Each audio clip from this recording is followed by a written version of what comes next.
Et salut à tous, aujourd'hui on commence la première vidéo d'une série de vidéos qui va s'appeler Les mythes et légendes de Minor et du monde connu. Aujourd'hui on s'attaque au premier âge et à l'âge zéro, ce qu'on appelle tout ce qui est avant le premier âge, tout ce qui est entre guillemets préhistorique et tout ce qui est les premiers pas des hommes sur le monde. Et on va peut-être faire, si j'ai le courage, faire le deuxième âge. Sur ce, je vous emmène direction Minor et Lumia.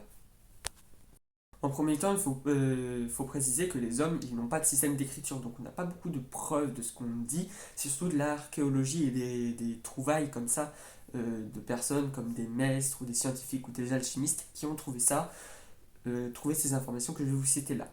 En premier temps, on peut dire que les hommes étaient très avancés quand même pour le début de leur histoire, parce que les premières traces qu'on a des hommes, ils étaient déjà à l'âge de bronze. Donc c'est pas rien, c'est pas non plus l'âge de fer, c'est pas non plus la révolution du siècle, mais c'est pas rien. Ils avaient des outils comme la pelle, la pioche, la houe ou encore la hache. C'est ce qui leur permet de survivre dans un monde totalement vide. Parce qu'il faut aussi préciser une deuxième chose, c'est que le monde actuel qu'on connaît n'est pas du tout le même monde qu'il y a des 400 000 ans et quelques. Il y a 400 000 ans, quand l'homme est arrivé sur Lumia, ou Lumian, que ce soit l'un ou l'autre, parce que Lumian c'est l'endroit où ils sont arrivés définitivement, le monde était plat. Ce n'était qu'un désert avec des immenses arbres, des pluies torrentielles, des animaux gigantesques. C'est ce qu'on a appelé le premier âge. On l'appelle souvent l'âge du voyage ou alors l'âge des dieux. Parce que, entre guillemets, les animaux étaient des dieux pour les humains. Parce que, vu la taille d'un loup, on a retrouvé des ossements. Un loup pouvait faire jusqu'à 30 mètres. C'est pas rien. C'est pas rien. Et à cette époque, il y a une race qui domine la Terre, qui domine surtout la mer des sables, les Drúnedain. Rapide description de ce que c'est qu'un Drúnedain. Un Drúnedain, ça se rapproche d'un géant. Un géant, pour vous rappeler ce que c'est géant. C'est grand, très grand. Ça peut faire jusqu'à 15 mètres, c'est pas rien. À la place des doigts, ils ont des immenses griffes, faites en la même matière que leurs os, souvent des cornes, des crocs à la mâchoire inférieure, et souvent vêtus de poils. Ça, ce sont des géants. Des Drúnedain, ce sont des cousins un peu éloignés des géants qui font environ minimum 40 mètres. Je ne sais pas si vous imaginez 40 mètres. Une maison sans étage, ça fait quoi, 4 mètres, un truc comme ça. Donc imaginez ça 10 fois. Maintenant que vous avez un peu l'échelle, eh bien, les Drúnedain, ils ont des épées et des vêtements, même des fois des armures, des voiles, des peintures de guerre, etc. Et on ne sait pas du tout comment ils ont fait ça. Il y a les cadavres de Drúnedain qui sont les errants que je préciserai plus tard, dans l'autre partie qui va suivre, où sur ces cadavres, on a récupéré des dizaines de métaux, etc. On pouvait armer tout un pays rien qu'avec une seule arme d'un Drúnedain. Je ne sais pas si vous imaginez. On disait même, il y avait une telle fascination pour ces créatures, qu'on disait même que on pouvait former des alliances et un empire rien qu'avec un seul cadavre de Drúnedain. Il y avait assez de ressources dans un cadavre de Drúnedain pour créer une civilisation. Deuxième chose, ils se rapprochent beaucoup des humains, sauf ils sont très fins. Leurs bras étaient gigantesques, mais très fins. Imaginez un Slenderman, mais proportionné, quoi. C'est un peu ça. Ils portaient pour les plus, entre guillemets, nobles de leur rang, c'est des armures à l'effigie de monstres, d'animaux ou totalement revêtis de tissus, etc. Je vous renvoie aux guides qui sont dans mon Instagram, je rappelle noah.hero. Et c'est à peu près tout à dire. Ils ont les mêmes caractéristiques au niveau du visage que les humains, des yeux, un nez, des oreilles, une bouche, malgré qu'ils ne savent pas s'en servir. Ils n'ont pas de corde vocale. On ne sait pas pourquoi, mais ils n'en ont pas. Donc leur bouche est souvent fermée et leur sert juste à avaler, à manger, etc. Voilà. Et c'est à peu près tout. Sur ce, je vous invite à découvrir ce que c'est qu'un cadavre de errant de Renedain, un errant. Un errant, c'est tout simplement un cadavre de Dunedain, mais vivant. C'est littéralement un zombie de 40 à 50 mètres. Et ça fait mal, un zombie de 40 à 50 mètres. C'est ce qui, plus tard, des siècles et des siècles et des siècles, en environ 500 000 ans, c'est pas rien. Je vous mets la chronologie devant les yeux, mais je vous renvoie à mon Instagram encore une fois, où ici, il y a la création de l'empire de Lueria. Enfin, le royaume de Lueria, pour l'instant, qui deviendra un empire plus tard. Et des années après, sa chute, qui est durant le quatrième âge, si je ne dis pas de bêtises, là, voilà, qui est ici, donc peu de temps après, qui sera détruit par les faiseurs de montagne, un tsunami, des explosions de volcans, mais surtout, et en plus grand nombre, des Drunedain, qui sont zombifiés, donc des errants. Des errants, ce sont des Drunedain. Les Drunedain de base cachent leur visage pour pas effrayer. On ne sait pas vraiment pourquoi ils cachent leur visage, mais ils le font. Et les errants, souvent, mettent en évidence leur visage en décomposition. Et les errants, on disait qu'ils étaient pourfendeurs de mort, de maladie, de famine et de destruction. Donc, c'est vous dire la réputation qu'un Drunedain mort a, un errant. Souvent, ils reviennent après quelques mois dans le, entre guillemets, coma. Ils reviennent d'entre les morts, dans l'autre monde, pour juste errer, tout simplement. Errer sur les terres de Tachir, qui sont, attendez, je vous le sors ici, qui sont juste là, dans ce qu'on appelle la mer des sables. Ils errent sur tout ça. Sachant que mon continent principal, qui est juste là, fait ça. Et que c'est 2 fois la France. Donc, il y en a plusieurs. On estimait à la base le nombre de Drunedain à 500 000. Maintenant, on a 400 000 errants à l'heure actuelle de mon roman. Les errants, quand on dit qu'ils sont pourfendeurs de mort et de maladie, c'est pas pour rien. Déjà, tout ce qui bouge, ils le détruisent ou le tuent. Que ça soit humain, bête, insecte, n'importe quoi, ils le tuent.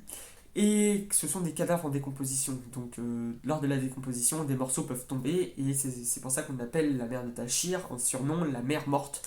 Parce que il y a des champs de corneilles à perte de vue. Et même aujourd'hui, les cadavres de errants continuent à pourrir et pourrir et pourrir. Leur chair tombe tous les jours, leur visage est effrayant. On dit que les errants sont les créatures les plus horribles qu'on ait vues sur Terre. Bien que ça soit un peu exagéré, parce qu'il y a les vouivres et les basiliques, et surtout les dragons. Et justement, en parlant des dragons, petit aparté sur le Haria. Le Haria, comme je vous l'ai dit précédemment, a été détruit par des errants. Et les errants, en moins d'une nuit, ont détruit la plus grande civilisation du monde connue. C'est-à-dire un empire qui faisait tout ça. L'empire faisait tout ce qu'il y a sur la carte. Sachant que ça, c'est 2 fois la France. Vous êtes bon? Voilà. Ils ont détruit ça en moins d'une nuit. Donc je dis pas qu'ils sont influencés tout, hein. Ils ont détruit la capitale, ce qui a complètement fracturé le royaume, l'empire, et qui mènera à l'exil des Luériens, l'apparition des Noirs, des Rouges, des Déchus, etc. Mais ça sera dans une prochaine vidéo. D'ailleurs, mettez-moi en commentaire si ça vous intéresse.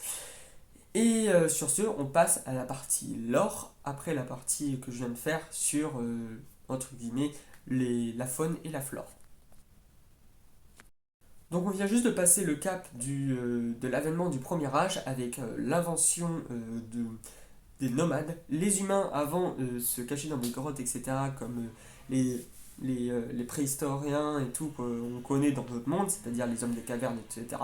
Et maintenant, les futurs humains qui coloniseront dans le monde entier se sont mis à être nomades. Ils ont dompté ce qu'on appelle les chevaux et les loups.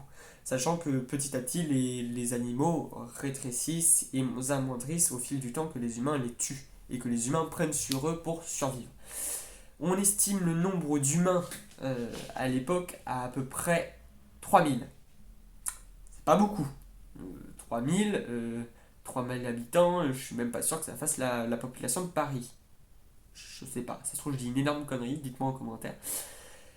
Et du coup, ils sont pas beaucoup, ils doivent survivre. Et pour ça, ils se défendent avec les loups, qu'ils apprivoisent et qui deviennent des chiens, des cardes, etc., qui gardent les troupeaux de chevaux, etc.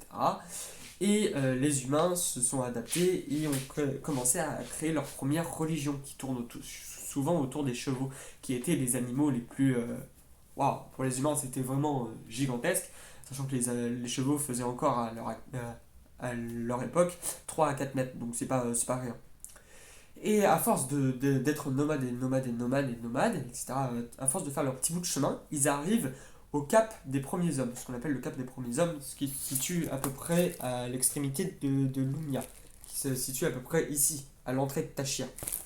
Et à l'entrée de Tachir, ils trouvent quelque chose vers 400 ans du premier âge. Ils trouvent les Drunedain, qui sont encore à l'heure actuelle des Drunedain, pas des héros. Et les Drunedain, au départ, ils sont un peu méfiants, mais ils acceptent les humains, parce qu'ils se ressemblent beaucoup biologiquement, malgré leur petite taille. Ils commencent à cohabiter, les errants commencent à porter les camps d'humains sur leur dos, sur leurs épaules, etc. Il faut savoir qu'un humain, ça fait à peu près ça. Hein. Un Drunedain, imaginez que moi je suis un Drunedain, un humain, ça fait à peu près ça. Voilà, donc ils commencent à construire des forts sur les rangs. Les rangs, eux, ils ont une force incommensurable, du coup ça leur gêne pas. Ils commencent à faire sympathie, etc. Et au fil du temps, ils inventent le premier mode d'écriture pour communiquer. Parce que je vous rappelle que les Dunedain, ils parlent pas. Ils ont une bouche, mais ils parlent pas. Et du coup, c'est ce qui démarre la période du voyage. Et la période du voyage, c'est très important. Et je passe très brièvement sur cette période. Les humains se mettent à voyager avec les Dunedain. Ils passent les montagnes d'Igmir, d'Igmar, voilà, qui sont ici, avec l'aide de 40 errants qui se mettent à fendre la pierre. Il faut savoir qu'il y a à peu près 3 monts, donc 3 montagnes qui ont disparu à partir de cette époque-là. Parce qu'on en a encore des traces, il y a encore les cratères, entre guillemets, des montagnes qui sont encore visibles aujourd'hui, ce qu'on appelle le cap d'Irin, parce que c'est Irin, le plus grand errant à l'heure actuelle, qui s'est tué carrément à la tâche. Ensuite, il y a un errant en particulier, je vous cache son nom, je vous renvoie à mes guides, comme ça je vous spoil pas, qui a fait quelque chose au cap au passage de la Lune, à la porte de la Lune, ce qu'on appelle aujourd'hui la porte de la Lune, et qui a sacrifié son arme. Et je ne sais pas si vous vous imaginez, mais un Drunedain, c'est quelque chose de très, très, très spécieux pour un Drunedain, une arme. Parce que je vous l'ai pas dit, mais un Drunedain, ça a un objectif, on ne sait pas quoi, défendre quelque chose. On ne sait pas quoi, mais ils ont un objectif, c'est pour ça qu'ils sont dans la mer de Tachir et qu'ils se concentrent là et qu'ils vivent leur vie là-bas. Ils doivent défendre quelque chose ou empêcher quelque chose d'arriver, et pour y arriver, ils doivent avoir des armes. Donc ce Dunedain que je vous mets de côté son histoire, va sacrifier son arme et on donnera le nom de la porte de la lune en référence à son nom qui en Drunedain, en l'écriture Drunedain, veut dire lune. Donc ça veut dire soleil étoilé. Donc ils ont appelé ça lune. Ce qui ouvre définitivement le passage à toutes les terres de l'Est et à l'entièreté du monde connu aux humains, à part les continents de Sumorial et les continents des damnés qui sont ici. Ça sera bien plus tard. Après, il y a la première formation d'un royaume, le royaume des Marks, qui met en place la dynastie des Marks vers Lumia, qui se situe à peu près vers 30 600, une poignée comme ça, une fourchette entre 30 600 et 30 700, et qui verra jusqu'à la fin du premier âge sa dynastie cloître, sa gloire, etc., et qui formera son empire avec tous les autres royaumes qui sont sur les mers de Tachir, au nord au Fracas, au nord de Tachir, sur Lumia, sur Lumian, et voilà, en gros, c'est ça. Et il faut préciser aussi autre chose, Minor n'est pas encore occupé parce que les premiers hommes sont arrivés sur Lumia et ils n'ont pas vu l'utilité d'aller plus au nord parce que il fait froid et que la Terre était déjà bien dangereuse. Du coup, ce continent est totalement à part, c'est quelque chose de très important. Et sur ce, on passe au deuxième âge avec la chute du premier grand empire de Lumia. La chute du premier empire de Lumian, parce que je me suis trompé précédemment, c'est Lumian, se met en place après un petit incident diplomatique qui est causé par le mariage de la cousine avec son cousin, qui sont Lancel et Myria, qui Lancel et Myria donneront un fils qui sera considéré comme un inceste, et du coup la religion entraînera plusieurs royaumes à s'allier contre Lancel et sa femme. Ils seront assassinés, le fils tué et envoyé sur un piquet et sur un bûcher, ce qui entraînera la fureur d'autres royaumes qui étaient pour cette dynastie et qui commencera une guerre qui durera à peu près 200 ans. Les Marx auront régné pendant 2000 ans et leur dynastie partira en flammes comme leur dernier suzerain et leur dernier héritier qui mourra à l'âge de 2 ans. Juste après le meurtre du dernier héritier qui avait 2 ans et qui mourra sur le bûcher et sur un piquet, plusieurs familles se rangent du côté des blancs et du côté des noirs qui s'affrontent pour le pouvoir. Et du côté des blancs, on a les Luriel, la famille la plus armée et du coup qui a le plus d'alliés. Parce que les gens, les seigneurs, ils sont pas stupides, ils vont pas se ranger du côté des noirs, enfin la plupart, ils vont pas se ranger du côté des noirs parce que ben, les Luriel, ils ont plus d'armée, ils ont à peu près 8000 hommes, un truc comme ça. Alors, entre 4000 hommes et 8000 hommes, les sources sont vraiment pas claires parce qu'il y a encore très peu d'écrits à l'époque. Et du coup, l'armée au final fera 10 000 hommes. Ça, c'est sûr. L'armée au final fera 10 000 hommes. Du côté des Noirs, on a les Myrs, qui sont la deuxième famille la plus armée et la deuxième famille la plus puissante au niveau politique. Parce qu'il y avait les Myrs se sont mariés avec. Ont fait marier leurs filles et leurs hommes, leurs hommes mâles, leurs descendants, avec beaucoup, beaucoup de familles. Donc ces familles-là se rejoignent et au final, ils ont 9000 hommes, excusez-moi, 9000 hommes. Au cap de la Lune, donc à la porte de la Lune, ces royaumes vont se s'entre-déchirer et diviser totalement Lumia et Limir. C'est ce qu'on appelle la bataille des Rimers. Des Rimers parce qu'à la fin il y avait tellement de cadavres que les corneilles se sont affoisonnées et qui ont attiré des Limers, des mangeurs de corbeaux. Entre guillemets, c'est une créature qu'on verra dans un bestiaire fantastique, une prochaine vidéo. Oui, entre-temps la nuit est tombée. Donc, je disais que à la fin, les Luriens, les Luriels ont pris le pouvoir parce que bah, la force militaire a gagné, mais de peu, car l'inventivité des Myrs était très puissante, enfin très poussée. Il y a eu un événement très particulier, c'était la prise d'Ir Merlin. C'est une grande ville portuaire qui n'existe plus à l'heure actuelle parce qu'elle a été bombardée par les Luriels parce que les Myrs étaient à l'intérieur. Ils ont pris la ville par les caniveaux et ont assiégé, violé et tué enfants, femmes, etc. Et ont pris le pouvoir de l'une des plus puissantes villes, ce qui a été une grande victoire pour les Myrs. Suite à ça, les Luriels ont envoyé une troupe d'à peu près 2000 hommes pour reprendre la ville, et vu que la ville était pratiquement imprenable, sauf par les souterrains, mais comme les Myrs avaient pris les souterrains, ils n'ont pas été débiles, ils ont condamné les souterrains. Les Luriels, ils ont pris des machines de guerre comme les catapultes et ont bombardé littéralement pendant 2 jours et une nuit la ville. C'est ce qu'on a appelé la pluie de roches. Et suite à cet événement, bah, ça a marqué pratiquement la fin des Myrs parce que plus de 4000 soldats sont morts ou alors ont été prisonniers suite à l'éboulement de plusieurs bâtiments et la destruction de la ville. Les Luriels fondent du coup vers le début du deuxième âge la dynastie Luriel qui restera au pouvoir plusieurs âges, 2 à 3 âges je crois, si je me souviens bien. Suite à ça, il y a aussi l'avènement de la période de la Lune et du Soleil qui font leur apparition, deux boules lumineuses, l'une morte, l'une vivante, qui apparaissent et s'approchent de la Terre brusquement. Et c'est ce qu'on a appelé l'événement des dieux solaires et lunaires.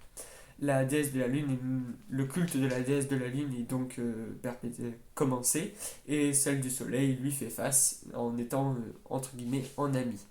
La lune est considérée comme celle du sommeil, de la paix et de la sérénité, et, et le soleil comme le courage, la bravoure et la témérité. Suite à ça, c'est une âge d'or entre guillemets pour la race humaine qui voit son espérance de vie monter jusqu'à 220 ans, c'est pas rien, sachant qu'au départ c'était 40 ans maximum que les hommes et les femmes survivaient. Et suite à ça, il y a plusieurs avancées technologiques et scientifiques, comme la découverte de l'alchimie, de l'écriture avancée. Donc là, c'est bon, on a découvert le papier et tout. On va pouvoir écrire à fond, et c'est pour ça que maintenant on a beaucoup plus d'écrits et d'informations.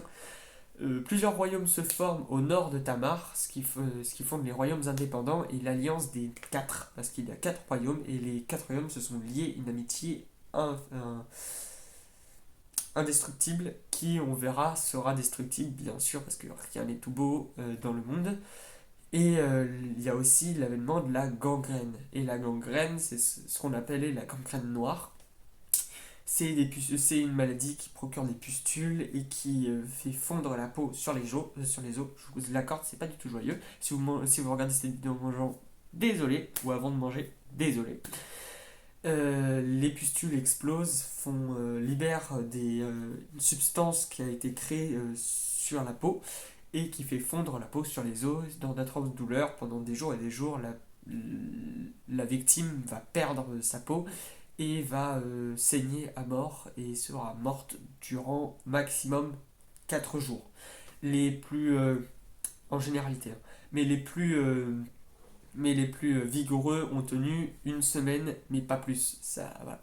On exile cela vers les mers de Tachir, ce qui, euh, ce qui encore sublime la légende de la mer morte.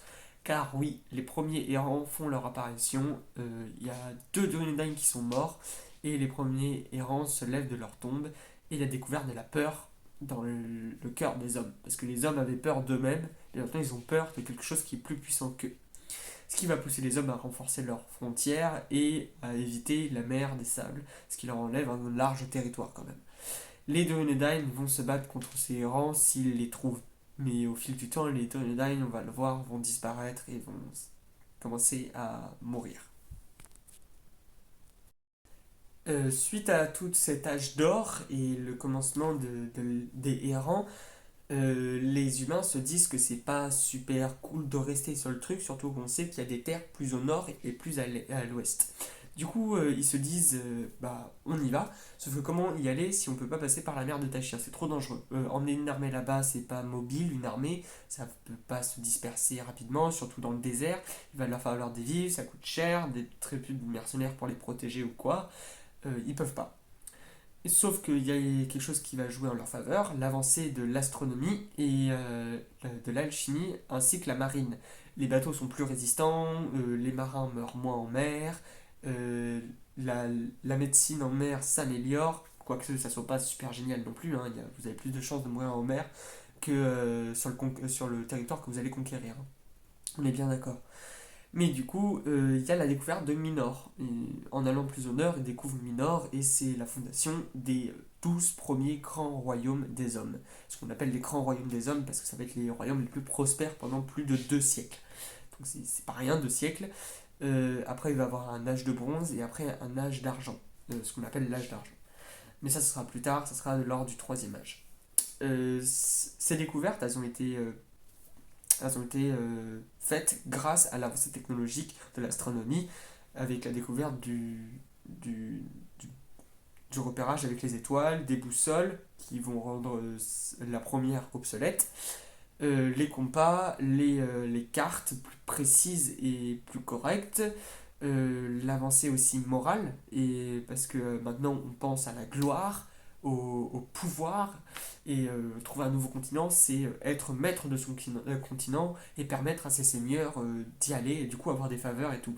Donc les hommes sont poussés à aller là-bas, c'est un peu comme une terre promise à l'échelle de. Enfin, un peu comme l'Amérique à l'époque, mais cette fois c'est qu'il n'y a pas de ruée vers l'or, hein, c'est juste les faveurs de ses seigneurs, etc.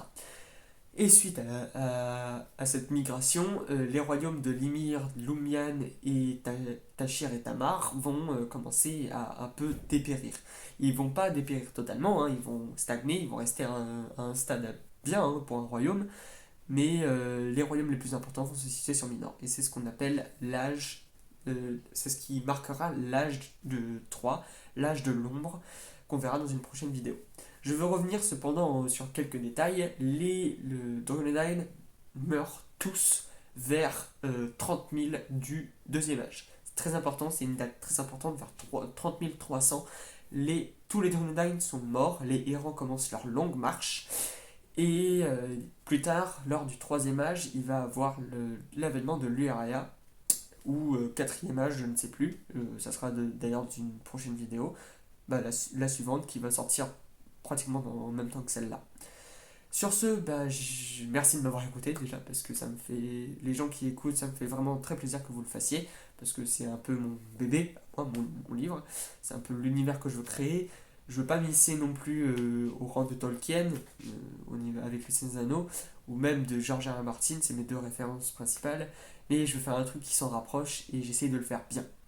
Sur ce, je vous insiste toujours, mais je vous force un peu la main, mais allez vraiment sur mon Instagram, tout est bien détaillé, tout est bien écrit et je mets du temps. Je vous renvoie également à mon Twitch qui est nmj.pk, comme ça se prononce, sauf que le PK c'est PK, genre un K et un P. Et je fais un live à peu près un week-end sur deux, donc si le week-end que vous regardez c'est pas là, ben ça sera le week-end prochain.